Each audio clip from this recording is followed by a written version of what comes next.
8% হার সুদে 750 টাকা এবং 6% হার সুদে 1250 টাকা বিনিয়োগ করলে মোট মূলধনের ওপরে গড়ে শতকরা কত হারে সুদ পাওয়া যাবে?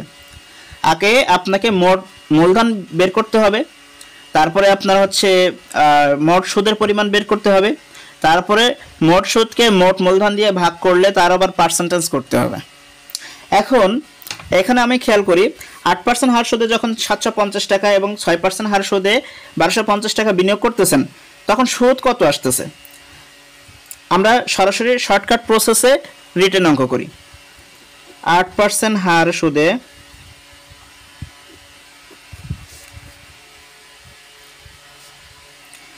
8% হার সুদে যদি আপনার হচ্ছে সরাসরি হিসাবে যারা অ্যাকাউন্টিং আছেন তারা সরাসরি কিভাবে করতে পারেন, 750 টাকা এর সাথে আপনি 8% করে আপনি একবারে সুদের পরিমাণ বের করতে পারেন।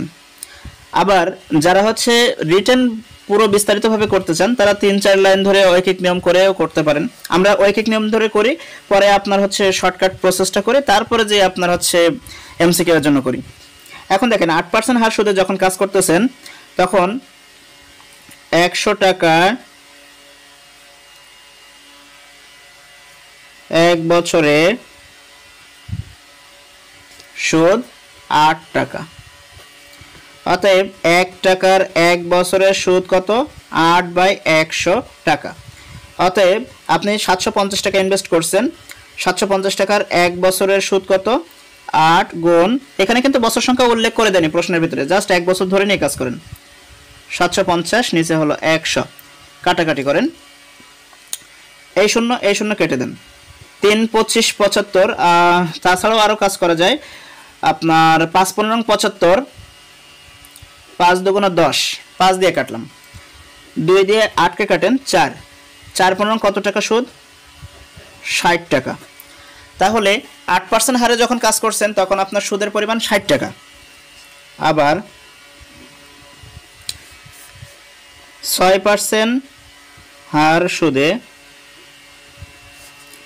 100 টাকার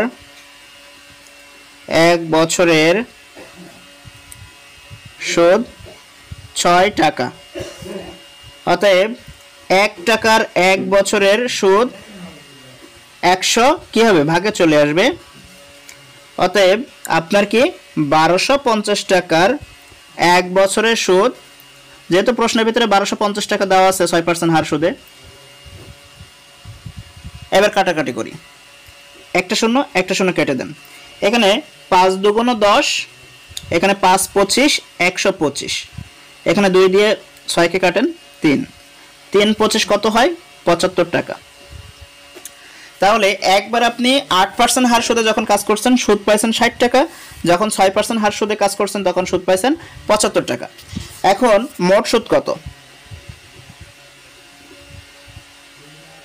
মোট সুদ সমান আপনার 60 যোগ 75 কত হয়? 5 কত 5, 6 7 13, 135 টাকা। মোট সুদ পেয়ে গেলেন আপনি 135 টাকা। এবং মোট মূলধন প্রথমে ইনভেস্ট করছেন 750 টাকা, দ্বিতীয়বার ইনভেস্ট করছেন 1250 টাকা, তাহলে কত টাকা হয়? 2000 টাকা।